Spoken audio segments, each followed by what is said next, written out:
Brilliance Audio presents No Going Back by T.R. Ragan, performed by Jenica Damon. The first thing Nick Calderon noticed as he walked up the stone path leading to the front door of his house was that the entry light wasn't on. He glanced at his watch, 7:10 p.m. The light should have automatically gone on an hour before he arrived home. He slipped his key into the lock, opened the door, and stepped inside. The air conditioning was on full blast, and his dog was nowhere to be seen. "Rocky, come here, boy!" Feeling uptight after another shitty day at work, Nick headed for the kitchen, dropping his coat and briefcase on one of the dining room chairs along the way. That's when it dawned on him that something was very wrong. It was too quiet. Where was the dog? "Linda, are you here?" Linda was his ex-wife. He had a restraining order against her.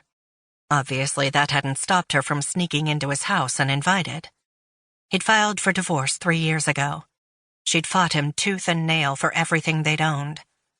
In the end, even though he'd moved out, he'd been court-ordered to continue paying the mortgage and utilities on the house where they had lived together for 10 years. His ex-wife would leave all the lights on and crank up the air conditioning with the windows open so that the utility bills would skyrocket. 3 months ago, Linda had finally met someone else and sold the house. He'd thought the whole dirty mess was behind him, but apparently he'd been wrong. He heard a dog whimper. "Rocky?" A thought struck him. What if it wasn't Linda? His gun was upstairs, locked away in a safe in his closet. A lot of good that did him. He figured he had 2 options: sneak upstairs and get his gun, or head back the way he came and let the police handle whoever might be hiding inside. Opting for the latter, he took slow, careful steps back toward the front door. "Leaving already? Aren't you worried about Rocky?" At the sound of an unfamiliar voice, he whipped around. Someone was standing in the shadows near the pantry. Too tall to be his ex-wife. "Who are you?" he asked, not liking the squeaky sound of fear clogging his throat. "What are you doing in my home?" "Don't worry, I'll be leaving soon. I just want to ask you a few questions." The voice was muffled. The black shoulder-length hair told him it was a woman. She was slender. Nick hadn't worked out in a while, but he had at least 50 pounds on her. He figured he could overtake her if it came to that. Her arms hung loose at her sides, her hands visible. She didn't appear to have a weapon. That gave Nick a boost of confidence. If she came closer, he could take her down. "How did you get inside?" Nick asked.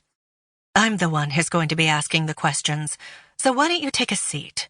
She gestured to the chair where Nick had left his coat and briefcase. Nick thought about making a move, lunging for her and taking her to the ground, but decided against it. She was too far away. He needed her to move toward him before he made any rash decisions. He took a seat. "Okay, so what do you want to know?" "I have a couple of questions, but there are rules." It was ridiculous. Nick didn't need this shit. He had problems of his own. "I've had a really bad day, and shut up!" Nick's eyes narrowed. "Did my wife send you?" The intruder folded her arms across her chest. "I didn't realize you were married. Where is she?" "At work. She should be home any minute now." Liar. In 3 long strides, she was next to him, hand in her pocket. Before Nick had time to blink, she pulled out what looked like a gun. Without much time to react, Nick raised an arm in a defensive move to stop her, but it was too late. He felt a sting as an electric current whizzed through his chest. His muscles contracted. Gritting his teeth, he fell sideways from the chair to the floor. She had zapped him with one of those high-tech tasers used by law enforcement. The lights came on then, bright and blinding, right before a heavy foot landed on his chest, pressing down.